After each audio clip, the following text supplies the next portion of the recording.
आदाब, मैं हूं मुमताज़ आलम रिजवी और इस वक्त मैं आपकी खिदमत में 11 बड़ी खबरें लेकर हाजिर हुआ हूं जो न सिर्फ ये कि इसराइल और फ़लस्तीन से मुताल्लिक़ हैं बल्कि ईरान से मुताल्लिक़ है, अफ़गानिस्तान और पाकिस्तान से मुताल्लिक़ है, अफ़गानिस्तान से मुताल्लिक़ है। तो ये बड़ी खबरें आप देखिए अमेरिका और रूस से भी मुताल्लिक़ हैं। तो सबसे पहले आइए डालते हैं सुर्खियों पर एक नज़र कि आखिर खबरें क्या हैं। खबर यह है कि गजा में इंसानी इमदाद के दाखिले पर रोक लगा दी गई।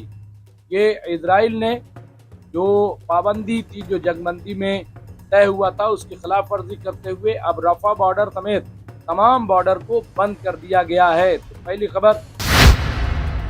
दूसरी, इसराइल की हठधर्मी जारी, रफा गुजरगाहों खोलने से किया इनकार। हालांकि ये वादा किया गया था अभी हम बॉर्डर को खोल देंगे, लेकिन अब ये खबर आ रही है बिल्कुल ताज़ा कि इसराइल के वज़ीर आज़म बेंजामिन नेतन्याहू ने साफ साफ मना कर दिया है कि हम बॉर्डर नहीं खोलेंगे। तीसरी खबर, क्या जंग बंदी खत्म हो गई है? अमेरिकी सदर डोनाल्ड ट्रंप ने अब इस सवाल का जवाब दिया है।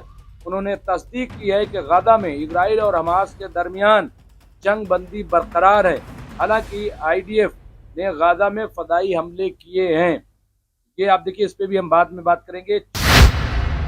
चौथी खबर जो बड़ी इंपॉर्टेंट है, तो रूसी बैंकों का ऐलान, ईरानी बैंकों के लिए एलसी की जाएगी कबूल। ये बड़ी खबर ईरान के लिए और दुनिया के लिए। पांचवी खबर, ईरान, चीन और रूस के एक फैसले ने अमेरिका और यूरोपीय ममालिक के मुंह पर जोरदार तमाचा मारा है। ये खबर आ रही है ईरान से। ईरान जो एजेंसी है वहां ये हेडिंग लगाई गई है। खबर नंबर 6, तुर्किया ने पाकिस्तान और अफगानिस्तान के दरमियान जंग बंदी का खैर मकदम किया है। ये आप देखिए, ये जो जंग चल रही थी अभी इस पे बातचीत चली, बड़ी कंट्रोवर्सी है, मैं इस पे भी बात करूंगा। खबर नंबर 8, आईआरजीसी ने 2 मिसाइलों की रोनमाई की है। कद्र और अम्माद मिसाइलों के जदीद विजन पेश किए। ईरान की बढ़ती ताकत दुनिया देख रही है, इस पर भी हम बात करेंगे। खबर नंबर 9, कतर की गलती ने तालिबान को नाराज करते हुए जंग बंदी के बयान में तब्दीली पर मजबूर किया है। तो अब कतर की गलती जो है उससे तालिबान नाराज हो गया है, इस पर भी हम बातचीत करेंगे।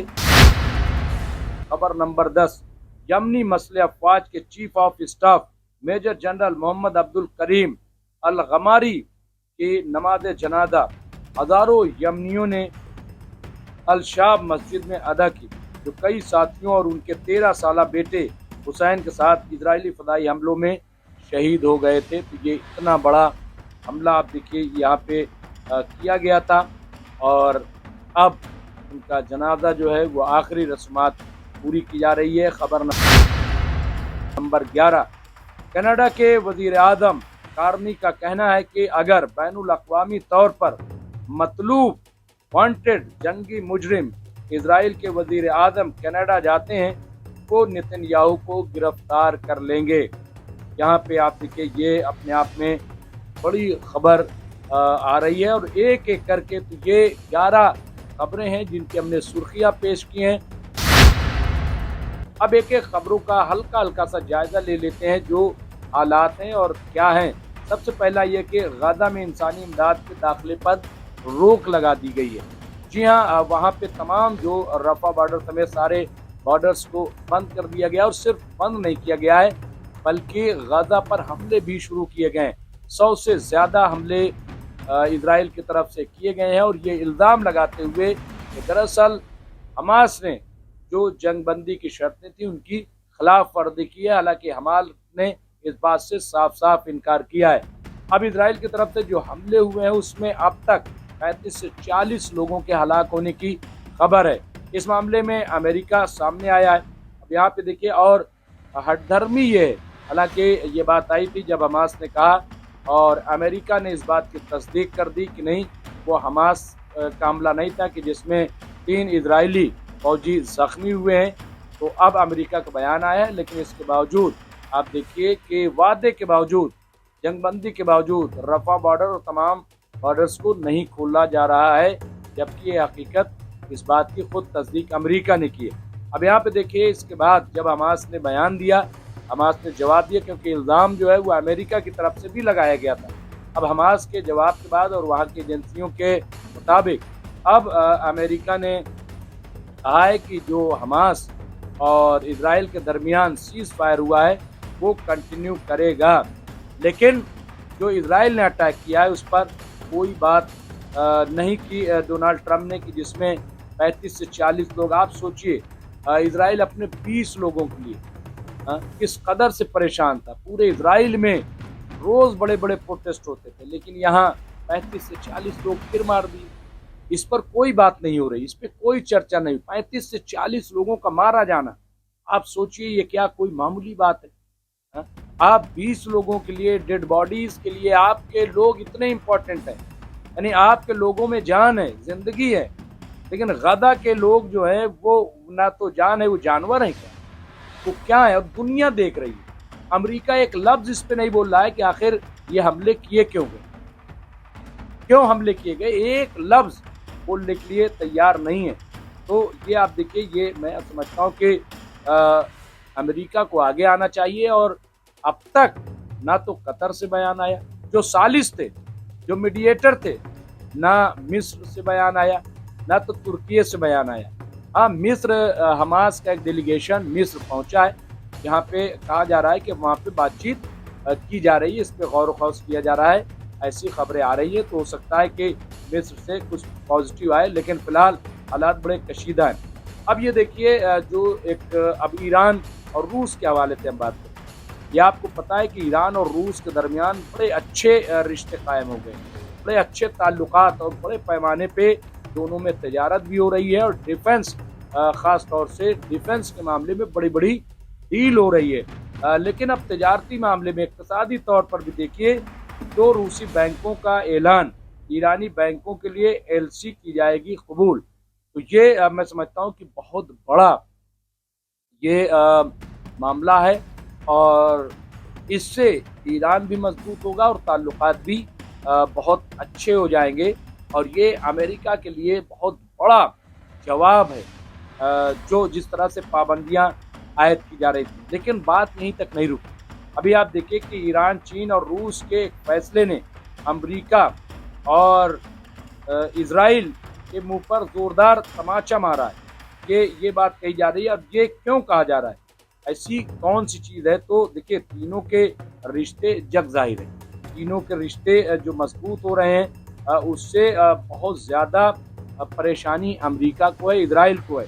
यहाँ जो शहर लिखा है कि ईरान, चीन और रूस, इन तीनों ममालिक के वज़राए ख़ारजा ने, यानी विदेश मंत्रियों के 28 अगस्त 2025 के मुश्तरका मुरासले का तसलसल है, जो सलामती काउंसिल और जनरल असेंबली में पेश किया गया था। तीनों ममालिक ने बरतानिया, फ्रांस और जर्मनी के हालिया इक़दामात को गैर कानूनी और नाक़िस करार दिया है, जो बज़ाहिर करारदाद 2231 के तहत किए जा रहे हैं। मुश्तरका ख़त में वादे किया गया है कि यूरोपीय ममालिक का स्नैप बैक मेकनिज़म को फ़ाल करने का इक़दाम कानूनी व तरीक़ाकार के लिहाज से गलत है। तो इसको लेकर के आप देखिए कि बड़ा हंगामा है, और जिससे कम से कम एक चीज़ तो तय हो गई कि ईरान, चीन और रूस ये बड़े अच्छे इलाही हैं। ये खबर आ रही है। इसके अलावा IRGC ने जो 2 मिज़ाइलों की रनमाई की है, कद्र और अम्माद, वो बहुत इम्पोर्टेंट है, बहुत अहम। इससे पहले भी मिज़ाइलों की रनमाई हुई है, और अभी ईरान ने एक नुमाइश की है जिसमें कहा है कि जो 12 दिन की जंग हुई थी, बहुत सारी हमारी ऐसी मिज़ाइलें जिनको अभी टच भी हम नहीं किया था, छुआ भी नहीं था, लेकिन इजराइल का क्या हश्र है वो सब हम देखते हैं। तो ईरान मुस्तकिल ये पैगाम दे रहा है, ये मैसेज दे रहा है अमेरिका को भी और इजराइल को भी कि हम कमज़ोर नहीं हैं। अगर आप जंग को भड़काएंगे तो आपको जवाब मिलेगा। और दुनिया के बड़े तजिया निगार ये कह रहे हैं कि अब जो जंग होगी वो इजराइल के अंदर नहीं, बल्कि अमेरिका के अंदर जंग होगी। अमेरिका के अंदर किस तरह का प्रोटेस्ट है आप देख लीजिए। पूरे कई स्टेट में लाखों लाख लोग मैदान में उतरे हुए हैं। तो डोनाल्ड ट्रंप का तख्ता पलट भी हो सकता है, ऐसे वहाँ पे हालात पैदा हो रहे हैं। बहरहाल अब यहाँ पे कतर की गलती ने तालिबान को नाराज करते हुए जंग बंदी के बयान में तब्दीली पर मजबूर किया। अब यहाँ पे देखिए जो पाकिस्तान और अफगानिस्तान, पाकिस्तान को जानते हैं आप, पाकिस्तान तो गिरवी हो गया है, अमेरिका का गुलाम हो चुका है पूरी तरीके से, और अमेरिका के इशारे पर वो काम कर रहा है, अफगानिस्तान पे अटैक कर रहा है। लेकिन अफगानिस्तान तनहा नहीं है, अफगानिस्तान की भी मदद हो रही है और अफगानिस्तान भी मुंहतोड़ जवाब दे रहा है। तो अब यहाँ पे देखिए अमेरिका वो जो हर जगह दाखिल हो जाता है, वरना पाकिस्तान में है क्या, बचा क्या है पाकिस्तान जो इतना ज़्यादा बेचैन रहता है। हा? अब वो चारों तरफ से ऐसा लग रहा है गिर गया, वो चारों तरफ से, इसलिए मुझे लग रहा है कि पाकिस्तान जो है अब वो नक्शे ही से ख़त्म होगा, मुझे तो ऐसा लग रहा है। खैर लेकिन कतर ने अपनी गलती को ठीक किया और माहदे को दुरुस्त किया।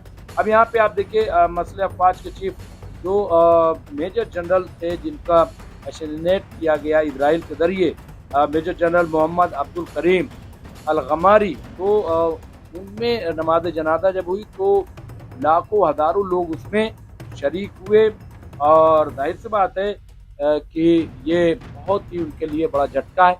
लेकिन क्या अंसारुल्लाह लाहौती खामोश रहेगा, क्या चुप रहेगा? नहीं चुप रहेगा, बल्कि उसने रेड सी में हमले तेज कर दिए हैं, कई जहाज़ पकड़े हैं, और मुझे ऐसा लग रहा है कि बहुत जल्द अब इजराइल पे भी अटैक होगा, ऐसा मुझे दिखाई दे रहा है। इसके अलावा जो सबसे बड़ा दिलचस्प है, हालांकि पहली बार नहीं लेकिन बड़ा दिलचस्प है कि कनाडा के वज़ीर आज़म कार्नी ने एक तरीके से इजराइल के वज़ीर आज़म को मुतनब्बे कर दिया, खबरदार कर दिया है। और आज आप देखिए कि जो इंटरनेशनल क्राइम कोर्ट है उसने जिस तरह से वारंट जारी किया, अरेस्ट वारंट, वांटेड करार दिया नेतन्याहू को, तो उनके लिए कहीं सिवाय अमेरिका के वो कहीं जाने के लायक नहीं बचे हैं, कहीं नहीं जा सकते हैं। तो ये उनकी मुश्किल है, और उन्होंने कहा है कि अगर वो आते हैं तो हम इन्हें गिरफ्तार कर लेंगे, हम इन्हें अरेस्ट कर लेंगे। पाकिस्तान और वो कुछ लोग सोच रहे होंगे कि आखिर वो बात क्या थी, तो मैं बता दूं कि पाकिस्तान और अफगानिस्तान के दरमियान डेवरन लाइन पर गहरा तनाज़ा एक बार फिर सुर्खियों में आ गया। कतरी बयान पर अफगानिस्तान के एतराज़ से कशीदगी में इजाफा हुआ है, जिसके नतीजे में एक नजरसानी शुदा बयान सामने आया। अफगानिस्तान इस लाइन को सरहद तस्लीम नहीं करता। कतर ने अपने बयान में डेवरन लाइन को सरहद करार दिया था, जिससे तालिबान मुश्तइल हो गए थे, लेकिन अब उसे